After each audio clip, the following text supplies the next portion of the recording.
Mr. Speaker, I would like to begin by thanking the gentlelady from D.C. And also the gentleman from New York, the ranking member of this committee, Mr. Engel, for working with us on this clear condemnation of the violence against peaceful protesters outside the Turkish ambassador's residence. This was in Washington, D.C., on May the 16th. That day, President Erdogan of Turkey, a longstanding NATO ally, met at the White House to discuss counterterrorism cooperation and to discuss bilateral issues. And this was an important meeting. But that evening, armed members of the Turkish president's security detail brutally attacked demonstrators who had gathered outside the Turkish ambassador's residence on Sheridan Circle in Washington, D.C. And they were there to protest various policies of the Turkish government. In an unprovoked attack, armed Turkish personnel broke through D.C. Metro police lines and attacked the protesters. They choked, beat, and kicked the demonstrators until D.C. Metro police officers and State Department diplomatic security were able to stop the melee and were able to restore order. One woman was beaten unconscious. She testified before the Foreign Affairs Committee that she sustained brain damage as a result. A protester near her was beaten to the ground and repeatedly kicked in the face. His front teeth were smashed. Mr. Speaker, what was the reason these and other American citizens were harshly beaten? They chose to exercise their constitutional right to free speech and assembly. They chose to criticize actions of President Erdogan's government. The protesters got under the Turkish delegation's skin. Let us be clear. At no time was President Erdogan in danger. This was not an act of protection. It was an act of suppression on our American soil. The actions of the Turkish security detail were unprofessional and dangerous. You had armed security personnel creating a melee. The actions were unjustified, and up to this point have gone largely unchallenged. House Resolution 354 puts Congress firmly on record in clear, unmistakable terms, condemning the actions of the Turkish security guards last month. The resolution also demands that Turkey immediately lift diplomatic immunity for all those who assaulted U.S. citizens and law enforcement officers. This resolution also calls for the U.S. State Department and the U.S. Secret Service to review their security procedures and for them to convey to Turkish officials in clear terms the expectations for the behavior of their security teams when they are operating in the U.S. Mr. Speaker, one of the most disturbing aspects of last month's attack is that this assault by Turkish security officials was not an isolated incident. Rather, it was the third instance of violence they have engaged in while operating in the United States in recent years. Passage of this resolution is an appropriate, strong response by this House to those brutal actions by Turkish forces, and I reserve the balance of my time. The gentleman from California reserves the balance of his time. The gentlewoman from the District of Columbia is recognized. Mr. Speaker, I rise in support of this resolution, and I yield myself such time as I may consume. The gentlelady is recognized for such time. I want to thank the Democratic and Republican leaders who introduced this resolution condemning the violence of the security detail at the Turkish embassy here in the nation's capital. I am not surprised at the bipartisan nature of this resolution coming from the top of the Congress about the right to protest peacefully in our country. This was an assault, after all, not only on the protesters, but on one of our most important American values, the right to assemble and use the First Amendment to protest. Mr. Speaker, we must persist, because I do not recall a demonstration like this. It was witnessed by the chief of police himself, Peter Newsom, and he himself is an eyewitness who declared that these protesters were all peaceful. There were also videos of the nonviolent protesters being assaulted. Now, the United States and the protesters deserve an appropriate response from the Turkish government. Instead, we received a far-fetched shifting of blame from Turkey. That makes it all the more important because the shifting of the blame will lead some to believe that we are responsible for what happened. Actually, we need to protest in the strongest terms because it turns out that this is part of a pattern. A similar incident occurred about a half dozen years ago at the United Nations. Same head of state, same thugs attacking peaceful protesters. Last year, just this past year, there was an attack on journalists outside of the Brookings Institute.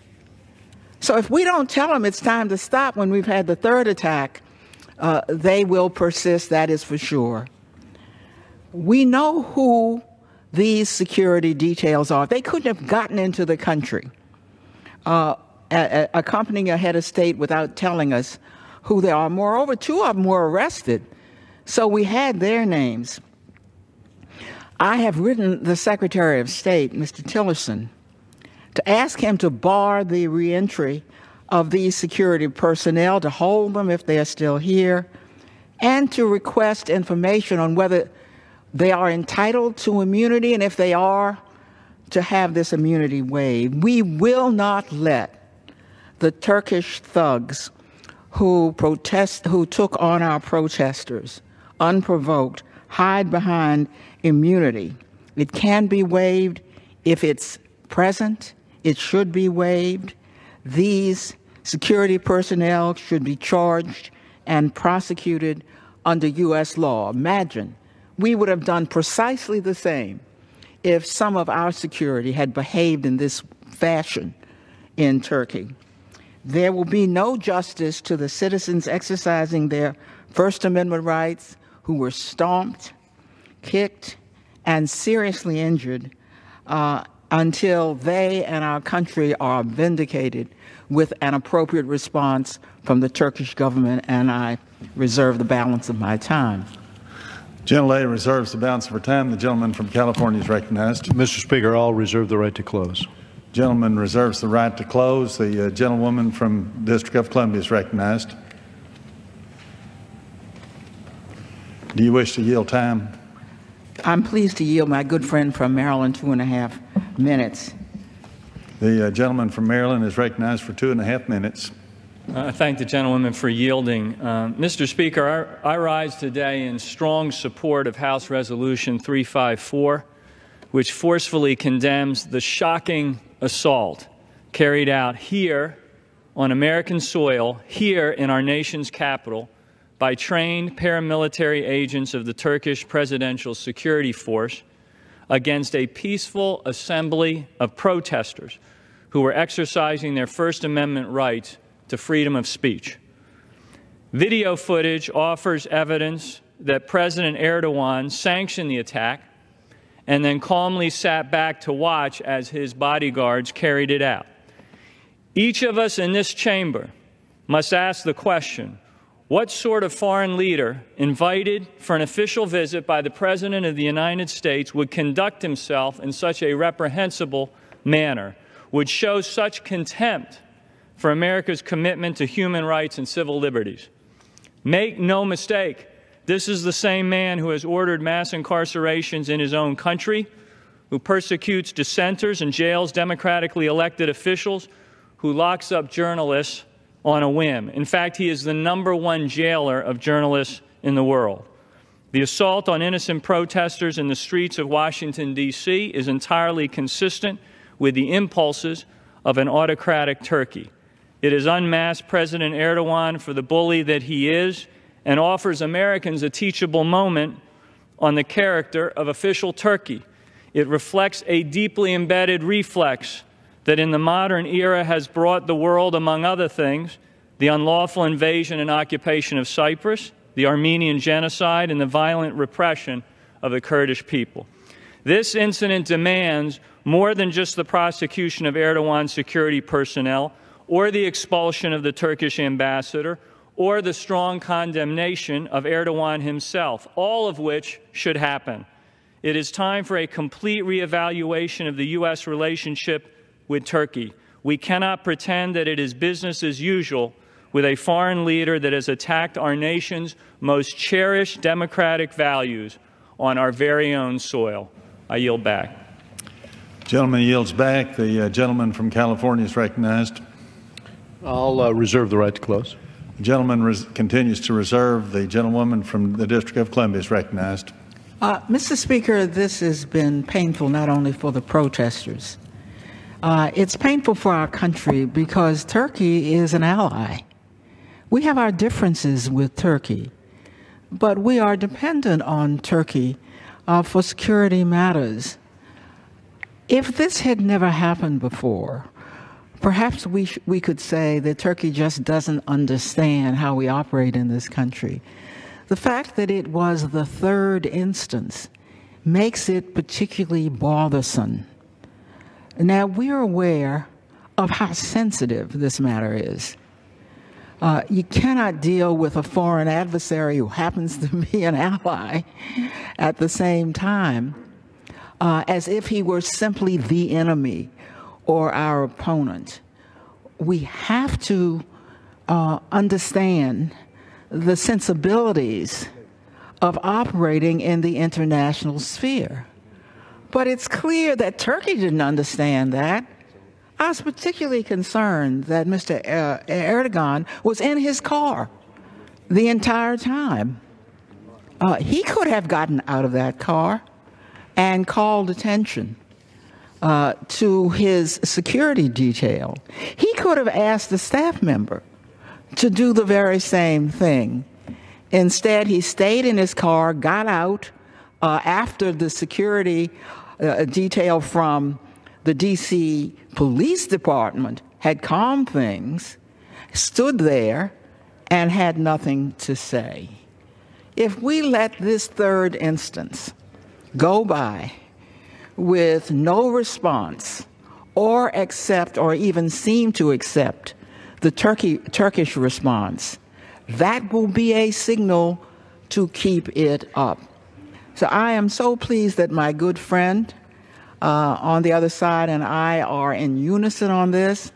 I'm particularly pleased that this was not a resolution introduced by me or by my good friend, that this resolution was introduced by top leaders on the Republican and the Democratic side. And I am pleased at this time to yield 4 minutes or as much time as he may consume to my good friend from Maryland, the Democratic whip of the House. The gentleman from Maryland, Mr. Hoyer, is recognized for such time as he may consume. I want to thank the representative of the District of Columbia, Mr. Norton, for yielding. I want to thank Mr. Royce for his continuing principled and focused leadership on issues that relate to foreign policy, that relates to human rights, and relates to international law. I appreciate very much his leadership. And Mr. Speaker, I am pleased that I was able to join with the Majority Leader, Mr. McCarthy, my friend, in sponsoring this resolution as an appropriate response to the terrible actions that were taken by security officers protecting Mr. Erdogan and his visit here. I rise in support of this resolution, which I'm proud to have introduced along with the Majority Leader, Ranking Member Engel, and Chairman Royce. The assault on nonviolent demonstrators here in our nation's capital on May 16th by Turkish security personnel was an outrage. Our resolution makes it clear the United States will not tolerate violence against peaceful protesters on our shores, and those responsible must face justice. Turkey remains a critical NATO ally, but I am nevertheless extremely concerned, Mr. Speaker, by the fact that this is the third such incident in recent years, marking a pattern of violence by Turkish security personnel in the United States. Unacceptable. Senator John McCain, I won't quote him, but his response was very direct, very basic, and he too said this was unacceptable behavior, and he even suggested that perhaps the Turkish ambassador ought to leave. I do not suggest that, but I do suggest the conduct must change. It is unacceptable. Our resolution calls on the State Department to take appropriate actions to ensure that the Turkish government understands that we will not allow this to happen again. There must be consequences to this unprovoked attack on peaceful American citizens in their own country. And those responsible should be charged and prosecuted by the United States. It should be clear to Turkey and to all nations that we will oppose any attempt to suppress dissent or the freedom of speech. That is why that is in the First Amendment to the Constitution of the United States, because our founding fathers, and frankly, those who follow Western values, and yes, some Eastern values, believe that free speech is absolutely the sine qua non, an absolute essential for a democracy to succeed and to flourish. I want to thank Mr. Royce again for his principled leadership. I want to thank Mrs. Norton, and I want to thank the members of the Foreign Affairs Committee for their work on this resolution, and I urge every member of this House to join not only in passing it, but sending this strong message not only to our Turkish allies, but to all those who would come to these shores and understand that our citizens may well have something to say. And they may say it with signs, they may say it with their voices, they may say it by standing someplace in proximity. And one of the facets of America is that they have the right to do that. And those who visit our shores must honor that right. Support this resolution. I yield back the balance of my time. The gentleman from Maryland yields back the balance of his time without objection. The remaining time for the minority will be controlled by the gentleman from New York, Mr. Espaillat. Does the gentleman from New York have any additional speakers on this resolution? No additional speakers, Mr. Speaker. Does the gentleman yield back the remaining time for the minority? Yes, I do. I would like to speak. I would like to speak I reserve. Then the gentleman from New York is recognized for such time to speak on this for as much time as he may consume. Thank you, Mr. Speaker. I rise in support of this measure, and I yield myself as much time as I may consume. And I want to thank Mr. Hoyer, the gentleman from Maryland, as well as let me start by thanking the chairman of the Foreign Affairs Committee, Mr. Royce of California, for authoring this legislation and working to bring it to this floor. By now we've seen the footage. We went to the film and saw the footage of Turkish thugs attacking peaceful protesters during President Erdogan's visit to Washington a few weeks ago. It's bad enough when we see governments anywhere crack down on basic rights like the freedom of assembly or expression. It's bad enough to see that sort of oppression on the streets of Ankara or Istanbul, but it's becoming more and more common as Turkey slips towards authoritarianism. But to see that on the streets of Washington, D.C. is absolutely unacceptable, especially at the hands of foreign government officials who were guests in our country. We cannot allow these actions to remain unnoticed and to trample on our constitutional rights. We know that President Erdogan was never in danger.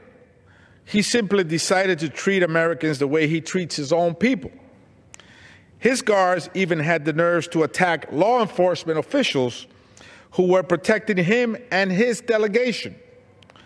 This behavior cannot stand, and the resolution before us sends a clear, decisive message that Congress won't tolerate it. The State Department must do whatever it takes to do to make sure that this does not happen again. And those responsible for these heinous acts must be held accountable. Charges must be filed and pursued. I am glad to support this measure that puts the House on the record, saying that we won't stand for this type of bullying who attack American citizens and American democracy. I reserve the balance of my time, Mr. Speaker. The gentleman from California has reserved the balance of his time with the right to close. Does the gentleman from New York have any additional speakers? Yes, Mr. Speaker. I would like to close. Then the gentleman is recognized to close for debate for the minority. Thank you, Mr. Speaker. Free speech, free assembly, and free expression are at the core of any democracy across the world.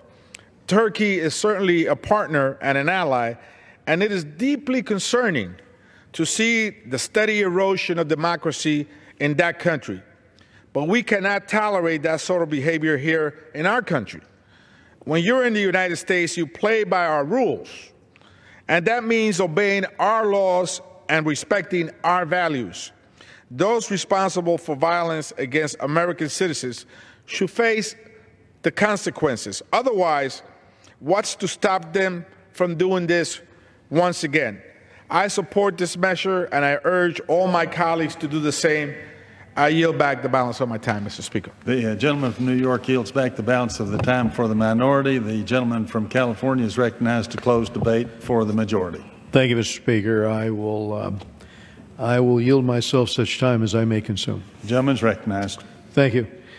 The violent attacks, members, the violent attacks by officers assigned to Turkish President Erdogan's security detail against peaceful protesters back on May 16th were designed to do one thing. They were designed to silence those protesters' criticism of the Turkish government. And that is why it is so important that we speak out. We must speak loudly and clearly that we will protect our citizens and their fundamental rights to free speech and to assembly. Turkey is an important and long-standing NATO ally. But the Turkish government can and should do better than this. And it can start by addressing the concerns of the House of Representatives and many Americans who were very angered by the video capturing this disgraceful attack on these citizens. Let me start by thanking the chairman of the Foreign Affairs Committee, Mr. Royce of California, for authoring this legislation and working to bring it to this floor. By now, we've seen the footage. We went to the film and saw the footage of Turkish thugs attacking peaceful protesters during President Erdogan's visit to Washington a few weeks ago. It's bad enough when we see governments anywhere crack down on basic rights like the freedom of assembly or expression. It's bad enough to see that sort of oppression on the streets of Ankara or Istanbul, but it's becoming more and more common as Turkey slips towards authoritarianism. But to see that on the streets of Washington, D.C. is absolutely unacceptable, especially at the hands of foreign government officials who were guests in our country. We cannot allow these actions to remain unnoticed and to trample on our constitutional rights. We know that President Erdogan was never in danger. He simply decided to treat Americans the way he treats his own people. His guards even had the nerves to attack law enforcement officials who were protecting him and his delegation. This behavior cannot stand, and the resolution before us sends a clear, decisive message that Congress won't tolerate it. The State Department must do whatever it takes to do to make sure that this does not happen again. And those responsible for these heinous acts must be held accountable. Charges must be filed and pursued. I am glad to support this measure that puts the House on the record, saying that we won't stand for this type of bullying who attack American citizens and American democracy. I reserve the balance of my time, Mr. Speaker. The gentleman from California has reserved the balance of his time with the right to close. Does the gentleman from New York have any additional speakers? Yes, Mr. Speaker. I would like to close. Then the gentleman is recognized to close for debate for the minority. Thank you, Mr. Speaker. Free speech, free assembly, and free expression are at the core of any democracy across the world. Turkey is certainly a partner and an ally, and it is deeply concerning to see the steady erosion of democracy in that country. But we cannot tolerate that sort of behavior here in our country.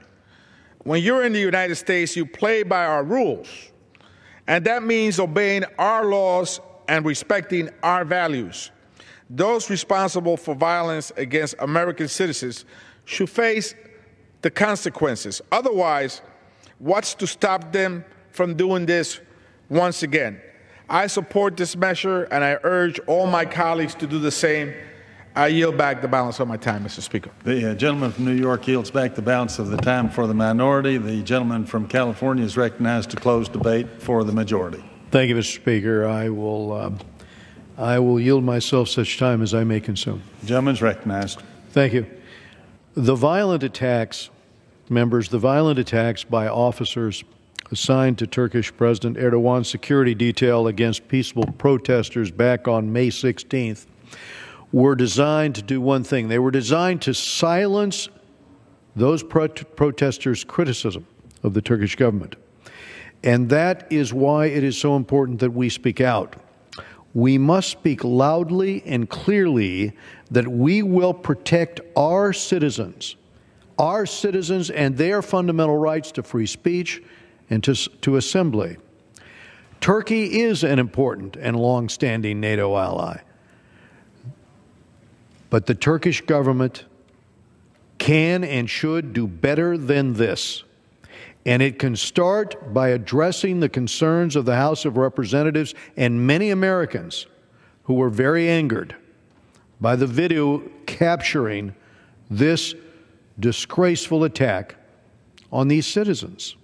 And I urge my colleagues to join me in support of this resolution, and I yield back the balance of my time. Gentleman from California yields back, all time having now expired on this resolution. The question is, will the House suspend the rules and agree to House Resolution 354 as amended? Those in favor will say aye. Aye. Those opposed, no. In the opinion of the chair, two-thirds being Mr. Speaker, on that I ask for the yeas and nays. By the video capturing this disgraceful attack on these citizens. And I urge my colleagues to join me in support of this resolution, and I yield back the balance of my time. The vote will be conducted as a 15-minute vote. Remaining electronic votes will be conducted as 5-minute votes. The unfinished business is the vote on the motion. The gentleman from California, Mr. Royce, to suspend the rules and agree to HRS 354 as amended, on which the yeas and nays are ordered. The clerk will report the title of the resolution. Before resolution condemning the violence against peaceful protesters outside the Turkish ambassador's residence on May 16, 2017, and calling for the perpetrators to be brought to justice and measures to be taken to prevent similar incidences in the future. The question is, will the House suspend the rules and agree to the resolution as amended? Members will record their votes by electronic device. This is a 15-minute vote. So this is the first of two votes here this evening on the floor of the House, this one condemning the violence against peaceful protesters outside the Turkish ambassador's residence here in Washington last month. We had a chance to speak on the phone a bit earlier with the senior story producer from the New York Times. Maliki Brown, what happened at the Turkish embassy in Washington on May 16th during Prime Minister Erdogan's visit? Two groups gathered at the Turkish ambassador's residence. One group was there to support Mr. Erdogan and to meet with him. The second group were American citizens who have Armenian and Kurdish backgrounds, and they were there criticizing Mr. Erdogan's policies in the Middle East and towards Armenian and Kurds living in Turkey. The situation seemed to explode on Twitter that afternoon in the coverage of it. What was it that sparked the conflict between the security forces and protesters? There were two brawls. There was an initial skirmish when the two groups of protesters met in the street, and some violence broke out at that point. The police, Washington police, quickly intervened and separated the groups and held them apart for several minutes. Mr. Erdogan hadn't arrived at the residence at this point. He arrived some minutes later. His security detail spoke with him. They seemed to communicate amongst one another, and at that point, a second brawl broke out when two armed men rushed across the street and began to attack protesters. You and your colleagues at the New York Times at nytimes.com developed, wrote, and produced an extensive piece looking at this conflict between the two sides. Did the Turkish president's security detail attack protesters in Washington? What did the video show? Yes, the videos, through the videos we were able to identify 24 men who attacked protesters in that second brawl. A number of them, at least 10 of them, were members of the, I'll repeat that. At least 10 of them resembled the security detail of President Erdogan. One of the instigators of that violence, we tracked him through multiple camera angles through the crowd, and on him we saw an identification card that showed that Turkey's presidential seal and the flags of the U.S. and Turkey. He also wore a gun, he wore an earpiece, he wore a Turkish breastpin, bearing all the hallmarks of the security detail for Mr. Erdogan. Several of the other men were armed. We identified at least 7 armed men who were involved in that. There seemed to be two groups of security detail. One was a group of men wearing dark suits. The second was a group of men wearing the summer uniform worn by Turkish security guards. We've seen pictures of them wearing this uniform in the past, for instance, at the wedding of a member of Erdogan's family, and earlier that day when Mr. Erdogan was visiting President Trump at the White House. You talked about the security ID. In fact, part of the video that you're showing is from VOA Turkish. Their video kind of broke this story on that day. VOA Turkey and the video here, the presidential seal, Turkey's presidential seal. How did they get such great access and video so close up? Their cameraman was shooting on a mobile device that was stabilized using a gimbal, and so he had a very steady view. He was there amongst the crowd, panning his camera slowly as events unfolded. In between the two brawls, as I said, several minutes elapsed between the first skirmish and the second attack. And as he moved through the crowd, he got really up close details of some of the people who were involved in the second attack. And although there was chaos in the second attack, through multiple camera angles from other smartphones and eyewitnesses who were there, we were able to trace the movements of these people back. And because we had such close-up detail of them prior to the attack and prior to the chaos, we were able to identify who several of them were. Let me ask you about the video you have of Prime Minister Erdogan in his limousine. What do you know of what he was saying to his staff, his security people there? What do we know of him saying that? And was this before or after his meeting with President Trump? This was after his meeting with President Trump, and he arrived at the Turkish ambassador's residence. We don't know what was said. What I can tell you is that he spoke to his head of security, Muhsin Kose, who was standing at the rear door of the car, speaking to Mr. Erdogan as he sat in the car. At this stage, the police, at this stage, a brawl had not broken out. What we see then is that Mr. Kose, the head of security, speaks into his microphone. Three of the guards who are standing by Mr. Erdogan's car leave, and seconds later, an attack on the protesters happens. And we know that two of the men who ran across the street and began that fight are dressed as the security detail, are dressed like a security detail. They're armed and they're wearing earpieces. We also see one of the men who was guarding Mr. Erdogan's car entering the brawl from the right of the frame and punching and kicking protesters before he returns, joins the security detail at the car and escorts Mr. Erdogan into the ambassador's residence. Well, it didn't take long for this incident to get the attention of Congress, with both the House and Senate developing resolutions against Turkey, with some repercussions anticipated in this. But there haven't been any so far. Nobody's been arrested, no member of his Prime Minister Erdogan's staff, correct? That's correct. As we understand it, we understand that investigations are ongoing. And the piece is titled, "Did the Turkish President's Security Detail Attack Protesters in Washington?" What the video shows. We've been talking with Malachy Brown, who is a senior story producer at the New York Times, and you can follow his reporting at nytimes.com and on Twitter at Malachy Brown. Thanks for being with us. Thank you. And a lot going on Capitol Hill this week. We'll take a look at some of the highlights coming up. Tomorrow, the Senate Intelligence Committee with a hearing on the Foreign Intelligence Surveillance Act. That's where we will hear from Deputy Attorney General Rod Rosenstein and Director of National Intelligence Dan Coats. NSA Director Mike Rogers also testifies, along with Acting FBI Director Andrew McCabe. We have that hearing for you live Wednesday. That's tomorrow at 10 a.m. Eastern on C-SPAN 3. On Thursday, more from the Senate Intelligence Committee as former FBI Director James Comey testifies in front of the committee that's currently investigating the possible Russian hacking into last year's presidential election. Mr. Comey will speak first during an open session, and then that will be followed with a closed session. We'll have the open portion of the hearing live Thursday at 10 a.m. Eastern on C-SPAN 3. Also, you could watch it online at cspan.org or listen on the C-SPAN radio app.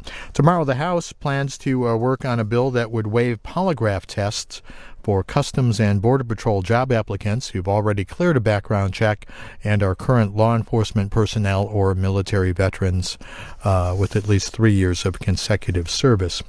Then on Thursday, the House moves to a bill that would repeal significant portions of the 2010 Dodd-Frank Wall Street Reform Act.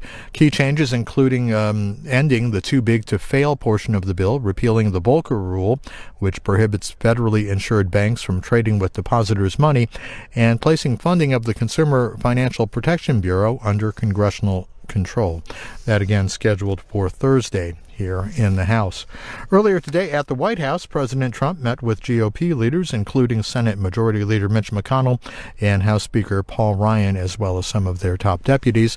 Let's show you what they had to say after the meeting. I know. That was it. We'll let him be part of the picture, too. Josh, how you doing? Hey, Steve. Good to see you. I'm glad to read the story about you, talking about how we're going to get everything passed. Everything's in the easy. Healthcare was easy. You know, we're in a good place with our choices. There you go. Good to see you. How's it going? Hey. Good to see you. Good to see you. Long time no see. How are you? Great job in Paris. Yeah, that was great. Your wife was there? Yeah.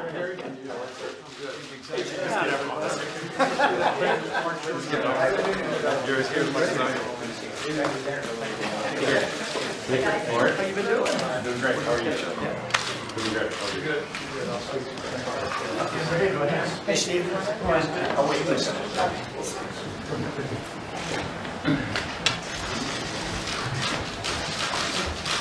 What a great team this is. What an unbelievable team. You'll know soon. We have a great team. And it's wonderful to be here this afternoon with the Republican leadership, House and Senate, including Speaker Ryan, Leader McConnell, Leader McCarthy, Senator Cornyn, Representative Scalise. Thank you all for being here. I greatly appreciate it. In just a short time, since the election, we have achieved truly incredible gains for the American people. We've already added more than 1 million new jobs, and it's going up very fast. You see the new reports coming out, going up very, very fast, and approved a historic increase in military spending. We have increased the stock market values and values of corporations on the public markets by $3.4 trillion since November 8th. I've signed 36 bills into law and repealed one job-crushing regulation after another. In fact, the House and Senate have sent a record number of resolutions that eliminate regulations to my desk for signature, saving our economy many billions of dollars annually. And in fact, based on the numbers we just got, the actual number is approximately $18 billion we've saved annually with all of the bills that I've signed. So that's a great job. Great job, Mitch and everybody, Paul. Together we'll fight for promised measures on the border, and we have fought very successfully. We have tough policies to keep deadly drugs and the vicious gangs out of the country. MS-13 is being taken care of at a very, very rapid clip by General, now Secretary Kelly. He's done an incredible job, really incredible job. And we're down, reduction on people pouring through our border down 78% as of now, 78%. It used to be if you got down 1%, it was a good job. We're down 78%. That's before we have the wall. The wall will be a great help, and that'll happen, believe me. My administration is also working with Congress to rebuild our infrastructure. We'll be discussing that in great depth next week with Gary Cohn and with Steve Mnuchin and with Mike Pence and everybody else working on it, and to pass a massive tax cut, which will be the biggest tax cut in our country's history. If it's passed the way we'd like to have it passed, it'll be the biggest tax cut in our country's history, and it will spur business like never before. At the core of this agenda is repealing and replacing the disaster known as Obamacare. Average Obamacare premiums have more than doubled from 2013 to 2017, including an increase of 203% in Alaska. Wow, that's a new one. I always use Arizona at 116. I got stuck at the 116. Now we're at 203. That's pretty big. 123 in Louisiana. These are the new numbers, folks. I think after a year of talking about 116% in Arizona, you'll be happy to hear we have some new numbers. And 176% in North Carolina, a great state. Insurance carriers are fleeing and leaving many Americans with only one insurer or even no insurers to choose from, and that's been happening now in numerous states. And just this afternoon we learned the last statewide insurer in the great state of Ohio is leaving. So they don't have any insurers. That means another 20 counties in the state of Ohio will have no health care plan. If Congress doesn't act to save Americans from this Democrat-inflicted catastrophe, next year is only going to get worse. It's going to get a lot worse. Although I don't know how it can get worse than 203%, but I'm sure the Democrats will find a way. Almost every major insurer has already pulled out for 2018. The House took an important first step to rescue Americans from this calamity when Paul, you and your group, and Steve and everybody passed the American Health Care Act. And that was a very, very long and difficult negotiation, but it really gives a great print and a great concept to Mitch. And now the Senate, I'm sure, will follow suit and get a bill across the finish line this summer that will be great health care for Americans. And I'm looking forward to seeing it, so looking forward to seeing it. So we're working very hard on massive tax cuts, and we're working very, very hard on the health care. And I think we're going to have some very pleasant surprises for a lot of people. So I'd like to thank the leadership for being with us. Mike Pence, you've been great. I appreciate you being here. Steve, great. I appreciate everything. Jared's actually become much more famous than me. I'm a little bit upset about that. So I want to thank everybody very much for being here, and let's get to work. We're going to get to work and get it done. Thank you all very much. Appreciate it.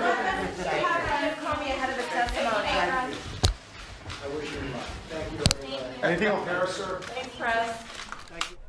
So, vote still going on, underway on this bill that condemns the violence against peaceful protesters outside the Turkish ambassador's residence here in Washington on May 16th.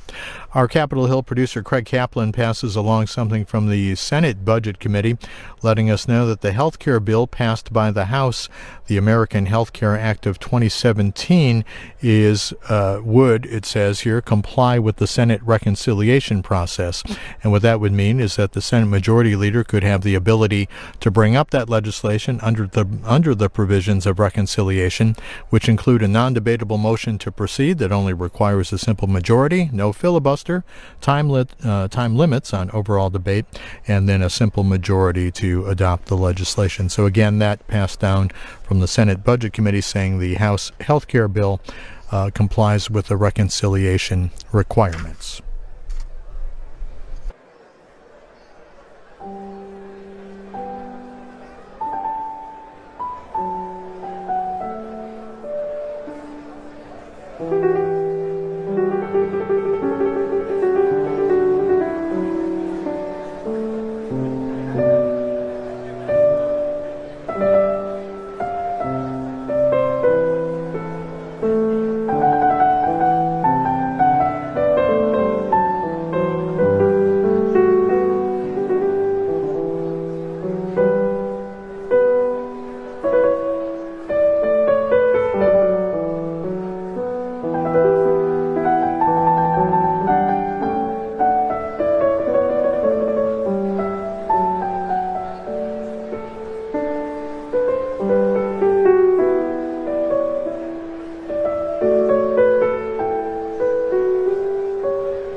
On this vote, the yeas are 397 and the nays are 0. Two-thirds being in the affirmative, the rules are suspended. The resolution is agreed to without objection. The motion to reconsider is laid on the table.